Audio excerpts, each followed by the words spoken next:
Fasting blood glucose test வந்துட்டு ஏன் நம்ம வந்து 10 to 12 hours ஃபாஸ்டிங்ல எடுக்கணும் அப்படின்னா, நம்ம வந்துட்டு நைட்டு சாப்பிடுற ஃபுட் வந்துட்டு நம்ம பாடியில குளுக்கோஸா கன்வெர்ட் ஆகி நம்ம அந்த குளுக்கோஸை வந்து நம்ம பாடி யூட்டிலைஸ் பண்ணிடும். அதாவது ஒரு 6 to 8 hours நம்ம பாடி வந்து அந்த குளுக்கோஸை யூட்டிலைஸ் பண்ணிடும்.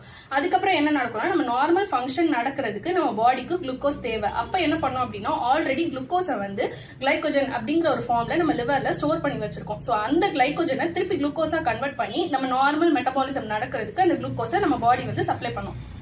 அப்போ அந்த சப்ளை பண்ணும்போது நம்ம பாடி வந்து நார்மலா அந்த குளுக்கோஸை மெயின்டைன் பண்ணுதா இல்லையா அப்படிங்கறது தான் நம்ம வந்து ஃபாஸ்டிங் பிளட் சுகர் டெஸ்ட்ல தெரிஞ்சுக்க போறோம். சோ இந்த மாதிரி நம்ம WHO வந்துட்டு ஒரு புரோட்டோகாலை ஸ்டாண்டர்டைஸ் பண்ணி நம்மளுக்கு வந்துட்டு 10 to 12 hours இந்த ஃபாஸ்டிங் சுகர் நீங்க எடுக்கும் போது உங்களோட வேல்யூஸ் அக்யூரேட்டா இருக்கும் அப்படின்னு சொல்லி இந்த புரோட்டோகாலை ஸ்டாண்டர்டைஸ் பண்ணி நம்ம ஃபாலோ பண்றதுக்காக கொடுத்துருக்காங்க.